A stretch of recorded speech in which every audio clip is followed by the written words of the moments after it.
How do you teach your kids to think for themselves? In a world of AI and fakes and people constantly trying to sell you stuff, being able to use discernment and critical thinking is actually a superpower these days. So, my guest today is here to talk about how to think and how to apply it to parenting and marketing. I'm Danielle Weil, founder of DW Copy and creator of Launchflow, a married mom of four living on a kibbutz in Israel, marketing strategist, launch expert, and I've been helping business owners for over 20 years, made over $100 million for clients over the course of my career. And my guest that I'm so excited to have is Ron Wadley, math geek turned business owner who found his way into marketing. He started in insurance 25 years ago and then started his own agency in 2013. And what they didn't tell him was that marketing is the only way to make it work. So he has been honing his marketing skills for more than a decade.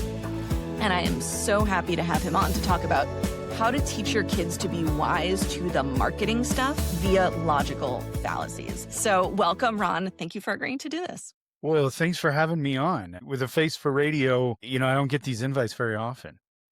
Well, I'm really glad to have this conversation. So the first question I have is the question that I ask everybody, which is, what does market like a parent and parent like a marketer mean to you? So what was not in that introduction is my foray into marketing started when I was a kid. I wanted money. And the only way I could get money because my parents were poor was to find work to do. So I went and knocked on old ladies' doors and asked if I could mow their yard in the summertime. Made some money. It was great. Fast forward after getting through college, I taught at-risk 15. Now, most people hate algebra, but especially a 15-year-old. And if your only semblance of reality is the streets of a major city, you don't care about algebra, but we got them there. So when I started into the sales world, my line was always, if I can convince a 15-year-old that algebra is cool, I can convince you to buy some insurance. Turns out it works great face-to-face, does not work well to get a large audience to participate and buy from you. So I also applied these same principles to my two daughters. One is 26. The youngest will be 13 here in a couple of months. And we've commiserated over our children and what teenage angst is. That's my best sales job. It's not mass marketing, but I have to be really creative in how I get her to do things. And a lot of those stories and lessons translate over to how we market the business. Yes. So just one example that we have spoken about is your Friday night dinners. So Yes. can you tell us about those? So my family moved across the United States 9 months ago. And when your 11, soon to be 12-year-old finds out that she is leaving everything she's ever known to move to a new city in another state, the world is going to end. It's a heads up for anybody who's listening. When we got to Albuquerque, I'm now running a business from a time zone that is an hour behind where all of the customer base is. So on Fridays, I quit the workday at 4 o'clock, whether I'm done or not, things get shut off. And every Friday afternoon, after she gets out of school and I shut the computer off at 4, our family goes out and has, sometimes it's called Friday family fun. Sometimes it's called Friday family drinks. Some of my friends call it the family happy hour on Friday, but we go to various places very close to our house. We're not doing anything extravagant. She gets a cream soda. I'll get a frosty, hoppy beverage of some sort. And we sit on a patio. Nobody has their phones out. And we simply talk about all that is going on in life. And we have ongoing conversations because we have dinner together every night. But this is a special time and we're outside and the atmosphere is different. It doesn't cost us a lot of money, but the things that I get to learn about her and her school and her friends through that conversation and what's gone on this week is invaluable. She looks forward to it so much. I was gone last Friday and my wife and her still went out and did the exact same thing because it's become that important to our family. I love that. And we have our Friday night ritual, which is Shabbat, and we're also with our phones off, but usually we're at home. We're around the table, that is our weekly family dinner. But I love the idea of going out and going somewhere else and changing your physical location because that can sometimes just change the energy entirely. The different perspective of not being in the house totally changes the frame of mind. And, we have the advantage of a lot of the patios have a view of the Sandia mountain range, which is here in central New Mexico. And being able to see that, seeing the colors change as the sun starts to go down and you get what they call the golden hour, as you get close to sundown, that changes your reflection. It changes your mood. It allows you to say things you might not have thought of or remembered otherwise if you're just stuck in that same place that you find yourself all the time. And I'm going to take this to business for a second because that is actually one of my secret weapons when I am imagining and, visioning something new in my business is to go somewhere else, like put myself in a new physical space, whether it's a new city or a hotel room. I highly recommend and condone that. My personal thing, I don't go to a hotel room, but I will either get on my mountain bike or put my hiking shoes on and get out and go and get away. And that exertion, that exercise begins to clear the cobwebs. And then when you get to that view, things can become way more vivid.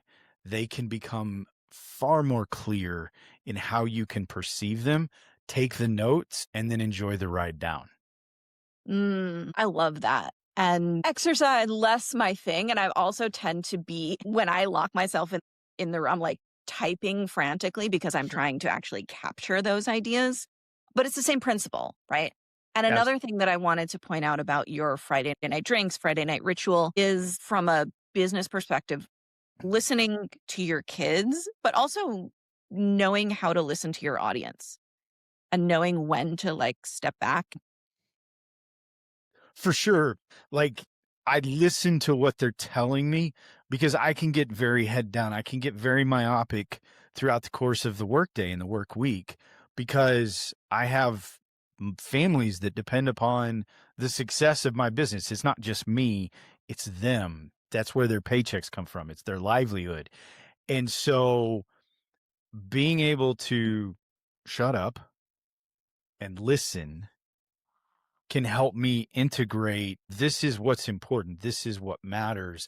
And back to that marketing aspect, if you actually know who the consumer is, who the customer is, and you can get those stories from them. I'm actually reading a book. It's called Alchemy, and it's a fantastic read. But he talks about if you just point blank ask somebody what they want out of your product, they're going to give you a safe answer. But when you can ask them how they're using it, what they're doing with it, how they feel about it, you're going to get an entirely different set of answers that allows you to connect on a really deep level. Yes. People don't know what they want. That's the famous Henry Ford quote. Yeah. If I had asked, people would have said faster horses. In other words, we know how to talk about problems and we know how to talk about what we've done in the past. We can't always articulate what it is we want and need out of a product. And so I think that is really good advice. And let's take this for a second to the clarity of thinking, because you mentioned, doing that physical activity lets you clear your mind. Let's talk about clarity of thinking and critical thinking skills for a Sure. second. So I think there's a couple things in play here. So I'm your prototypical Gen X dude, and we were outside constantly playing with friends up and down the street. Um, when my youngest daughter was in second grade, that's when COVID hit, right? And she had kind of just always stayed inside, stayed in the backyard behind the fence, didn't really get out and play. But all of a sudden, the world was shut down. What are kids going to do? And I told her to go knock on the door of a girl who lived two doors down and across the street. And my wife looked at me and said, "Are you going to just let her walk down there?" I'm like, "Yeah, just walk over there and knock on the door, see if she wants to do something outside." And through that process, she learned to play outside. They learned to navigate being creative. They learned to navigate crawling under a bush that has some thorns in it can hurt. Maybe I don't want to do that. There are lots of lessons that come from that unstructured free play. The other thing that the kids don't get is truly logical thinking. We're bombarded with algorithms. We're bombarded with advertisements. It's all highly specialized. And the truth of the matter is, we don't understand how it affects us, how it shapes our thinking. Because when you begin to hear a message repeatedly, it becomes important to you. And when it becomes important to you, you begin to see causation in it. And when you see causation in it, it becomes the reason you do something. Now, it's a repeated message, and sometimes that repeated message is good for you. You have to eat your Brussels sprouts, all those things that we may not like, but eventually it clicks, right? But if the message is not quite so good, maybe it is something that appeals to the loneliness aspect of being a teenager. And you begin to hear that message repeatedly, it now becomes important. It becomes the causal association, and you think that that message is correct. And you've never contemplated why it's being pushed by someone and what is the effect on me. That is something that I try to discuss with both of my daughters consistently. Right. Right. That the algorithm shows us mostly what we want to see or what it wants us to see. And I think the awareness of even repetition leading to the changing your behavior causation, just awareness that is actually happening. I mean, we know it as marketers. We Yes. know that repeating a message makes it important.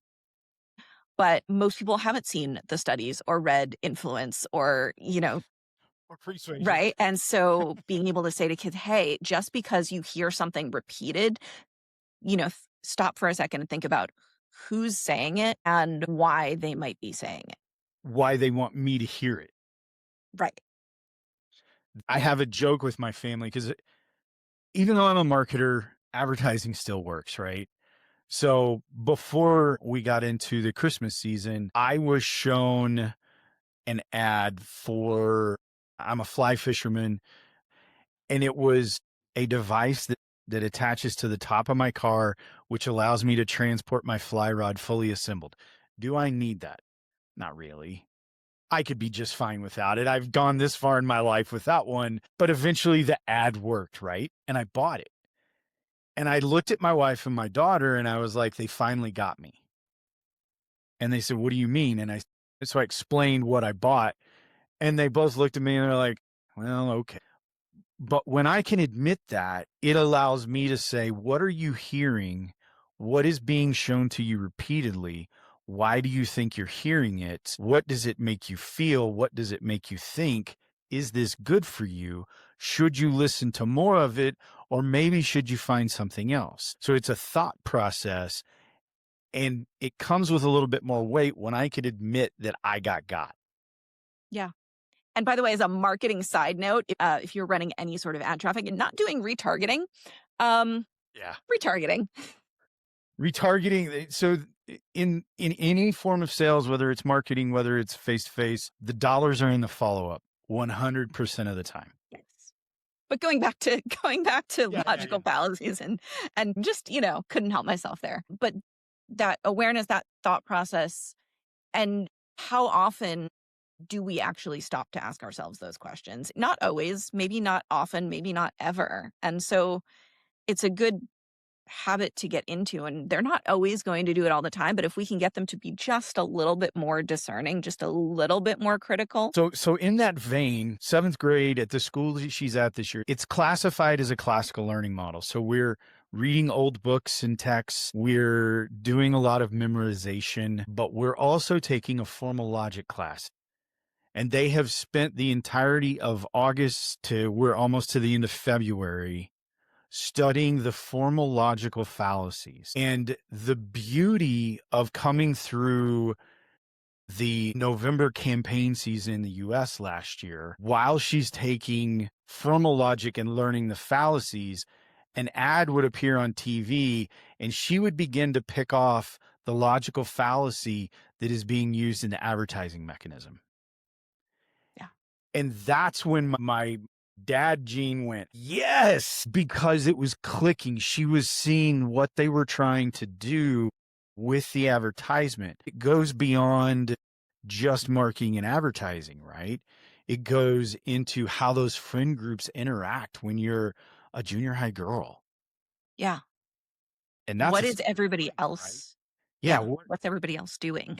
What are they doing? What are they saying? What are they telling me that I know about? But what are they not telling me that I don't know about?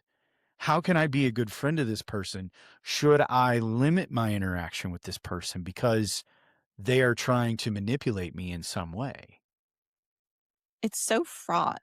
Such a tough age. So, can you think of an example of one of those ads where she was just listing out all of the things? Like, Well, what were they? so especially in the political advertising, the red herring is all over the place, right? And it gets back to the repeated message, it becomes important, and it gets to the causation. If you can state that some group of people is doing X, even if it's just once or twice, but the more you say it, the bigger the problem becomes with that group of people, the people that I don't agree with, that I don't like. And it's a total red herring because data says it doesn't ever happen. Yeah. Like it's easy to pick on crime no matter which side of the political aisle you are on the US, right? And you can talk about those people. So you've got an impersonal pronoun. So you've now categorized a group of people and they're doing some form of crime. And the actual statistics may show that it almost never happens. But because you say that over and over again, it becomes the red herring that you go fishing for. And you don't actually focus on this other form of crime that they might want to sweep under the rug. It's a what's it called in magic tricks where you pull Sleight of the eyes hand some where you yeah, pull the the sleight of hand. yeah, you pull the attention someplace else. Watch this hand over here while I'm doing this over here. And I Mhm. look at our current state of the American healthcare situation. And this is a perfect example. I sell health insurance in my business. So I got my start in insurance on the health insurance side. I've been on all sides of this over the last 25, almost 26 years. And the average worker in the US is convinced that their health insurance company is going to take care of everything that they need because that's been the marketing message that has been said over and over and over again. And what happens is the contracts that are involved with health insurance, the worker doesn't realize how much they cost because most of that cost is subsidized by an employer. So they Right. don't realize it's actually costing $3,000 a month. They then go to try to use that and they potentially do that at a place where the insurance is not accepted. And now they get this litany of bills that comes in the mail and they have no idea where it all came from. And it's because of that sleight of hand of, hey, we're going to take care of everything. Mhm. And you never look Reading at the fine print is never look another at the skill. fine print. Yeah. So we always say the policy gives and the fine print take us away, right? Like it's just the way that it is, the exclusions. But but people don't apply that critical skill to it. And the pricing of everything is very opaque. Nobody can really see into the black box except for the people that are making tons of money. Right. And none of that is meant to be a political statement. It's just the reality of the process. So knowing, first of all, the right questions to ask, Yes. knowing to read the fine print, and understanding that the repeated message is being repeated for a reason. Very And specific. it's so that you don't look over here. And the Correct. thing that I think about repetition, at least with some of the business owners I know, is they're like, well, I don't want to bore my people. And they're constantly coming up with new hooks and angles and like let me pull out this new thing. And I think there's value in having that one core message, maybe two, and really repetition. So in that vein, most people, when they think about math, 10 times 1 equals 1 times 10. And in a strict sense in algebra, that is true. But when we go beyond just basic algebra, and you're seeing this right now in the US, you're seeing the K-shaped economy. So Mhm. if you're on the leg that's moving up, your wealth and your income is fine. You're not feeling a lot of pain. But if your leg is on the leg down, you're feeling a lot of pain because the costs just keep increasing. And when you look at the sum of everybody that's inside the K, the average is moving up because you've got people with really, really big numbers at the top.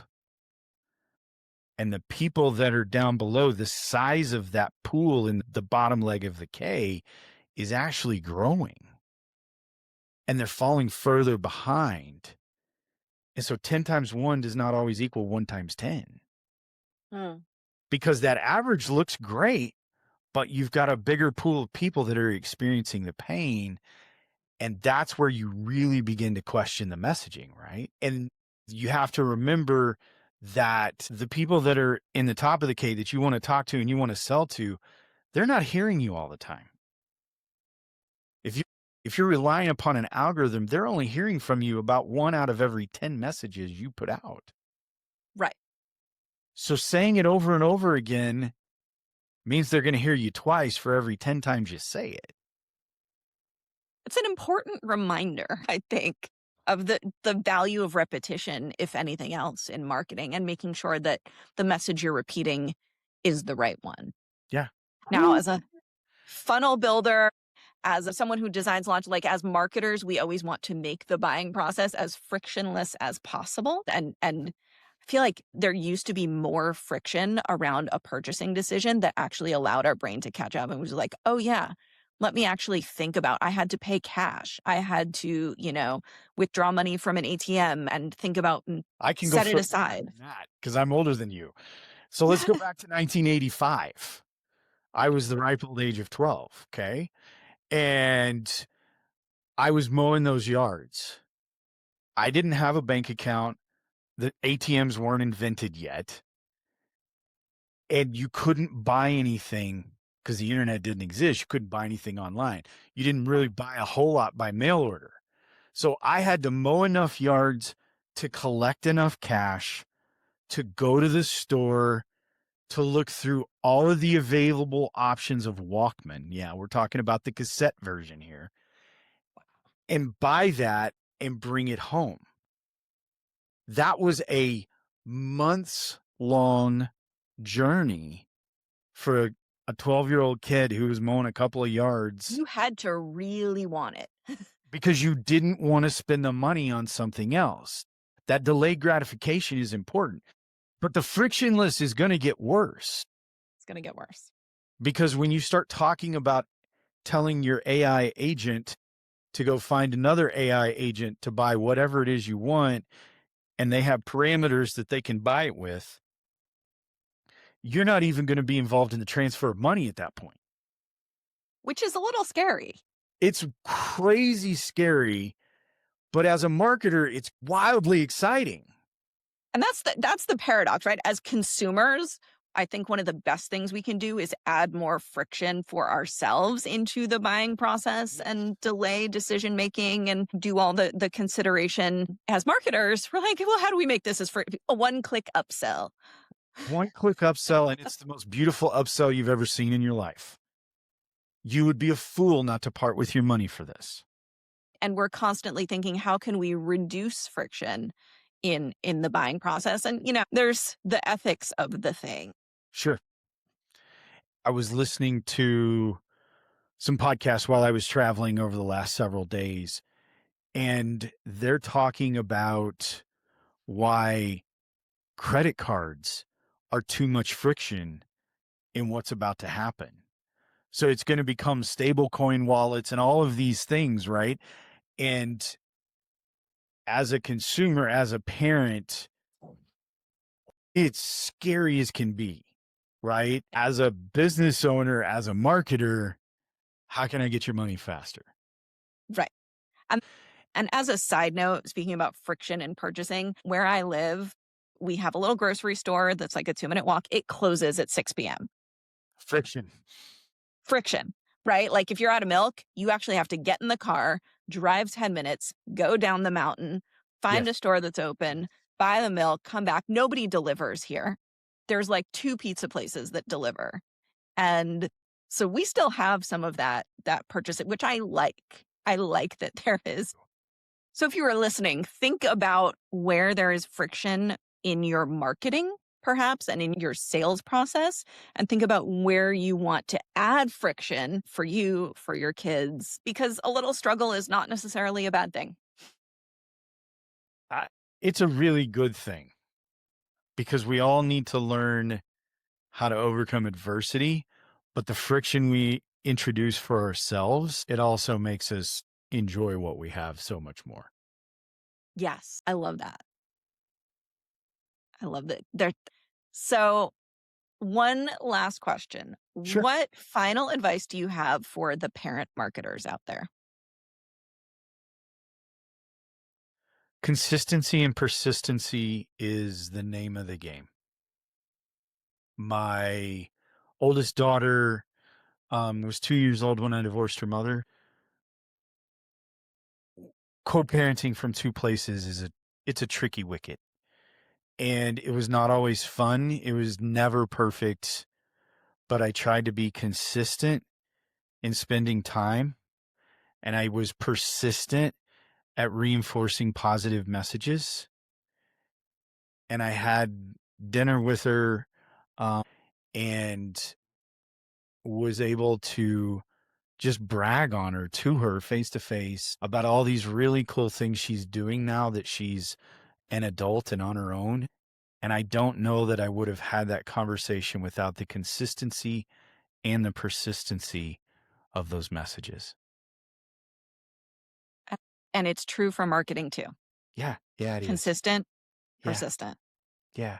If you take anything away from this episode, it's that. I love that. And if people want to learn more about you, connect with you, where can they find you? I'm trying to shy away from the spotlight a little bit these days, but I can be found on Facebook, and we'll absolutely go back and forth. They can find Insurance for Texans, TEXANS.com is our website of my business. We do work outside of Texas, but we are very Texas centric. Happy to talk about any of these things with people. I've been given a lot of grace, a lot of insight, a lot of wisdom when I didn't deserve it, and I can't keep that to myself. Well, thank you for sharing. If you want to connect with Ron, just let me know. We'll make you an intro. Yeah. And thank you for being here. Such a fun conversation. I know I took away a lot. Hopefully everyone else did too. So until next time, I'm Danielle Weil. Let's go out there and market like a parent and parent like a marketer.